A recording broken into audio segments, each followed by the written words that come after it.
In the year 1900, when there had been heavy sna followed by nae wind or rising temperature, the town of Lerwick was a white frozen mirror o' its otherwise colourful cell.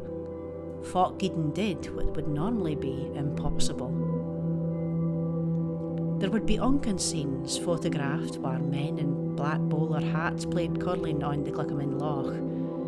Maybe it's rang to begin with second out of character incident and scene as this. Maybe it would be better if I were to say that during this time in Shetland's history, back when ice for the fish trade was mostly imported, whenever the Shetland lochs was frozen, every effort was made to fill the local ice houses.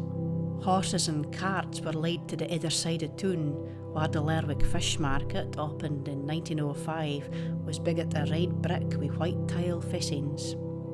It was abused in its own day for being aesthetically out of keeping with its environment, afore going on to be remembered with nostalgia and regret for its passing. What buildings will we mourn the loss of afore, say, 2041 or 2055? Will it actually be the land? Culture can sometimes be far o'er heavy a burden to carry with us into the future, particularly when that culture was created in an environment of heavy and burdensome work that someone would have to continue doing to keep that unique culture alive for other folk to see and enjoy. Afore I shaddy what Shetland looks like today, in the year 2026, I thought I'd better tell thee something important about me afore we gang any further with this story. I can see the future. The word I use most to describe myself is that I'm a foreseer. I'm very open about being able to see the future. Folk who are interested come to me to hear stories. They hae questions for me. Some folk can be turned with me about the answers I gie, haeing to bide within twa gables that I canna gain further is. The future I can see is only ever Shetland's future. I canna see any other place. And I can only see as far into the future as the year 2090. I hae nae answer for why either of these conditions are there, they just are.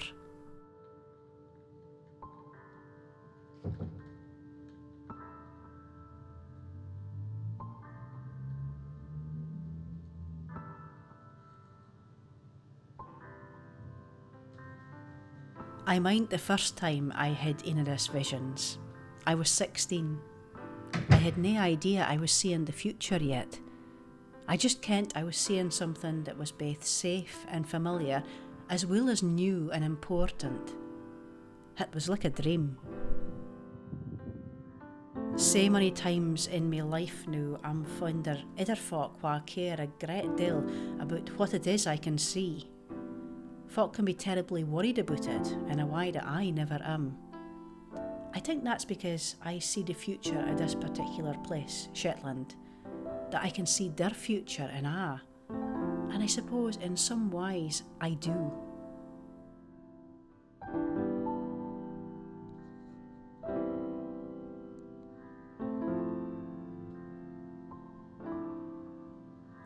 In an article from 1914 written in Vienna called Remembering, Repeating and Working Through, Sigmund Freud identified uncanny effects that result from instances of repetitions of the same thing, linking the concept to that of the repetition compulsion.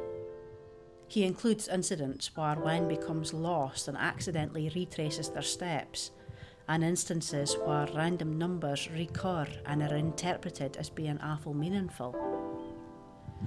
The repetition compulsion is a psychological phenomenon where a person repeats an event or a set of circumstances over and over again. There are some instances where this can include reenacting the event. There are other instances where this reliving will take the form of dreams, where the individual has memories and mindings and feelings of what happened. Again, this return, this minding within dreams is treated with meaning and viewed as being awful important. Look here at Shetland today in 2026. Fu muckle has changed that someone in this exact spot couldn't have predicted. an infinity of details, obviously, but with a certain constant that he could easily have been bold enough to put into written words. And what about the further extreme? What are folk still doing in perhaps the exact same places in the year 2090? For a lot of folk, there's an element of melancholy to see in the future, even more so when it bears sic a resemblance to the present. For other folk, they're a giggle. Some are even a pretty bit annoyed. It can be a surprise to find how many folk actually get no talk of a. The future of them, in a peculiar way, doesn't exist and has no importance. Certainly no compared to the value they give to the present and the tenderness they feel for the past. Of course, other folk allow the future to dictate the entire present to the extent that they forget long passages of the past. What version of the past does a person see when they plant a tree? What version of the future do they imagine when they plant an entire forest? And what about the wife that tells stories? If she records her story, writes it down, maybe someone makes it into a film, what version of the past does she herself existeth in, where the sound of her own voice should be kept as part of the future? Or is it the other way round? I think it was the Sam 1914 article that had Freud not, for a patient doesn't mind anything of what they're forgotten and repressed. They act it out without kenning they're repeating it. They'll devise a maze where they believe they're safe to search, deep down kenning they will never meet the truth they're avoiding. The idea that an individual is searching for something is an important one. The need to search is similar here to the desire to create. When the entire mission is in fact imaginary, the individual must constantly add to the maze, resulting in a labyrinth-like structure that they might never find their way out of.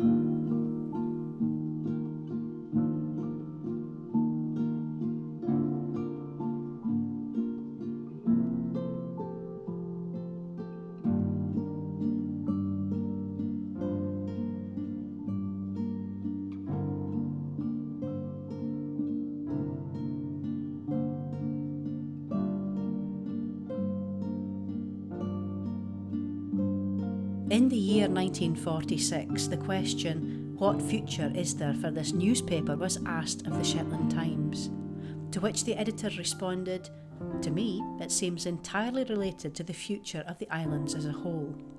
The printed word cannot be supplanted, and as long as there is a community, there will be the need for some form of print, if only to convey necessary information.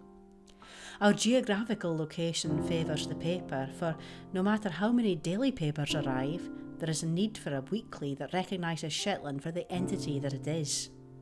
The press barons who gobble up little newspapers elsewhere are unlikely to be interested in something so small and remote, and that, in my view, is a comforting thought. What this paper will look like in 2046, I wouldn't know. It was famously Freud who would identify uncanny effects that result from instances or repetitions of the same thing, linking the concept to the repetition compulsion. He includes incidents where the person comes to be lost, then retraces their steps, and instances where random numbers occur and reoccur. As I'm a foreseer, folk are looking to come to me to hear stories about what the future is like. Only sometimes do they ask about me, about my future. Them it does will occasionally ask me if I ken who it is that I'll die. I tell them I ken that 2076 is the year when I'll die. I find that I'm able to speak about the end of my own life. It's just like telling any other story. There's one story I'm minding. It's a story my mother told me.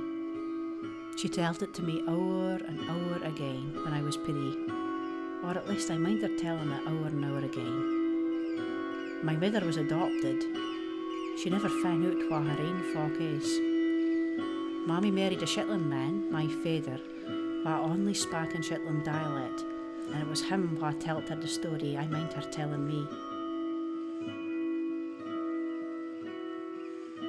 I can still hear Mam's voice.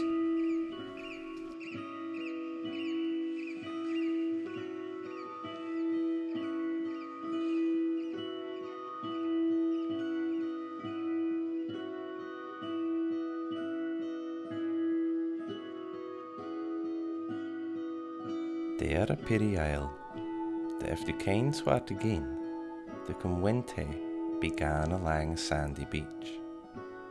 And there a Piri boy, while likes the keen swimming there. He's all on his own on this Piri Isle, less for the birds that sit upon the water, and the sheep and the rabbits that graze on the gorse. None of them ever come near him, or gien far fae him. The shore binds in the way, afore binding back out again. Fae the sea, there waves that come one at a time to land, then dreep down in atween the sands.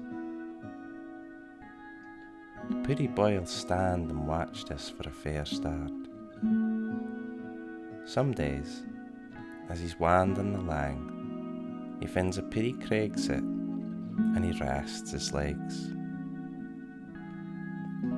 Other times, as he's drittling by, he'll stop to pick Piri flowers, daisies and buttercups, clover, and the odd lang line of rye gorse.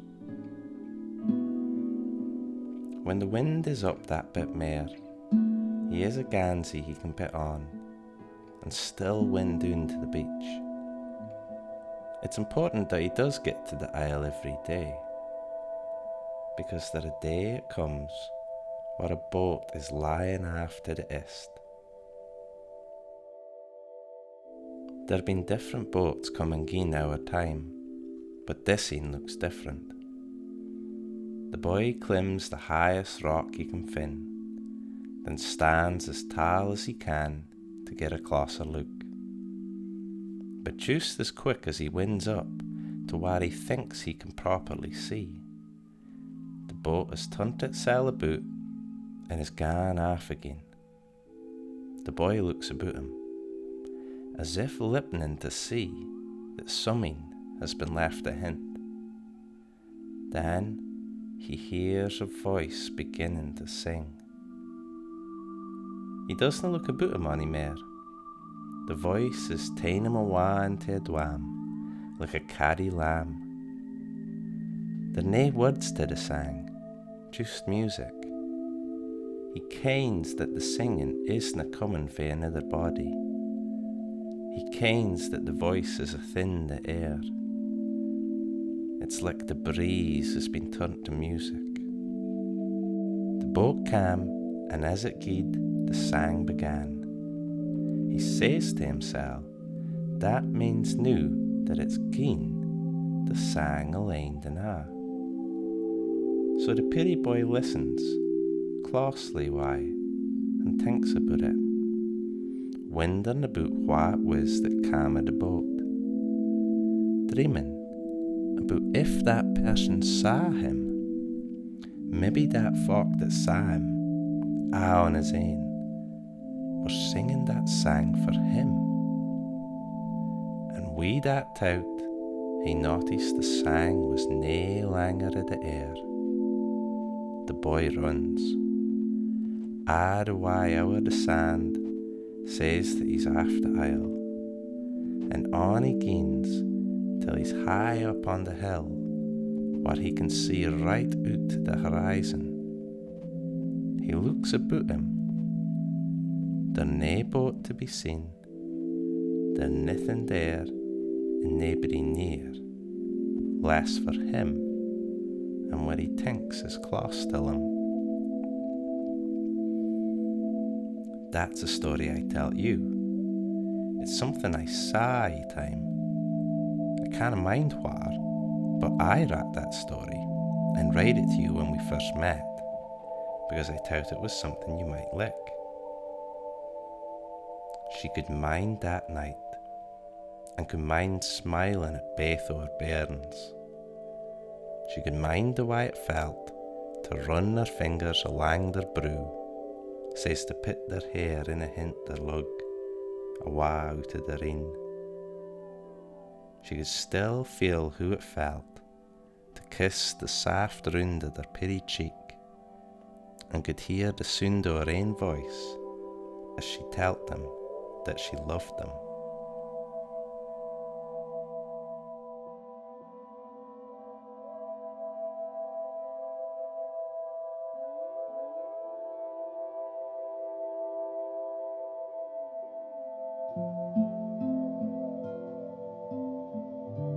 When I first started to see the future, I was 17. It took me another 10 years till I was 27 to understand that I was seeing the future. Who I came to figure that out is an important detail for this story. It was the first time I went to the new cinema, Mareel. I bought a ticket to see the film Arrival. What was it about Arrival that had such an effect on me? Surprise played a part. I kent it was a science fiction film, and that meant my expectations could only be lower if I'd been told it was a horror film. As I look back on it now, I wonder if the way the film used language might have been the most important bit for me.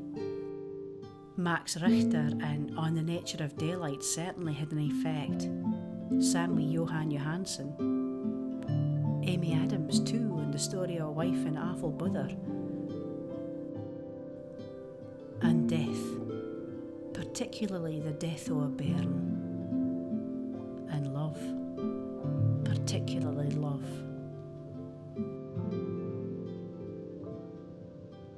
Best not to forget the simple fact of being in a cinema and seeing the film in Screen 1. I hope that anyone watching this film sees it in a cinema.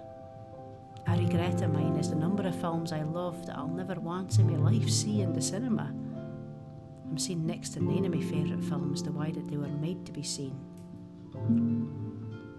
I didn't think I'll ever get to see La Jetée or In the Mood for Love in the cinema.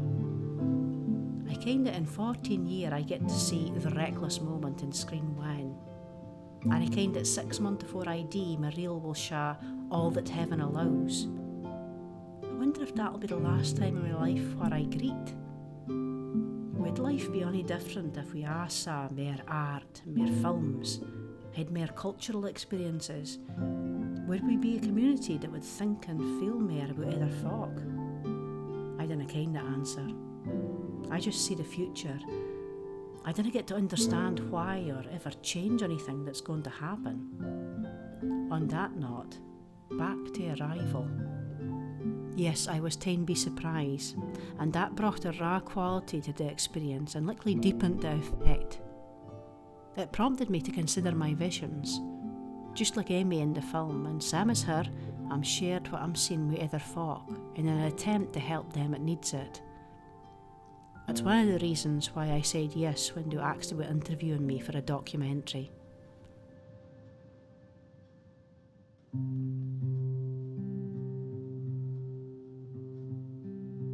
I canna really say if I'm ever help it on any other body, but if nothing other, there be no want to conversation.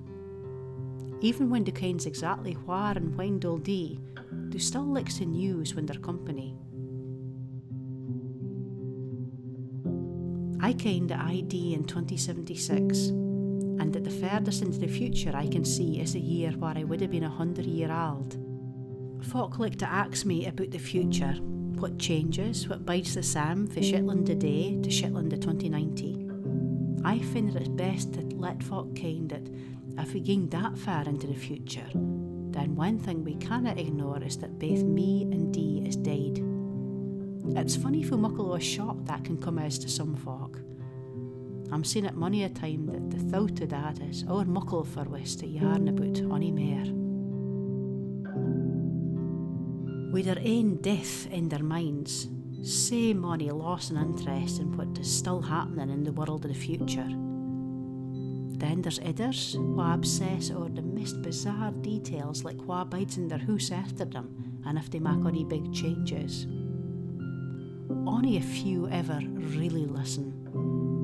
Only twartry bide for lang, and only a few of them gain home and plant trees.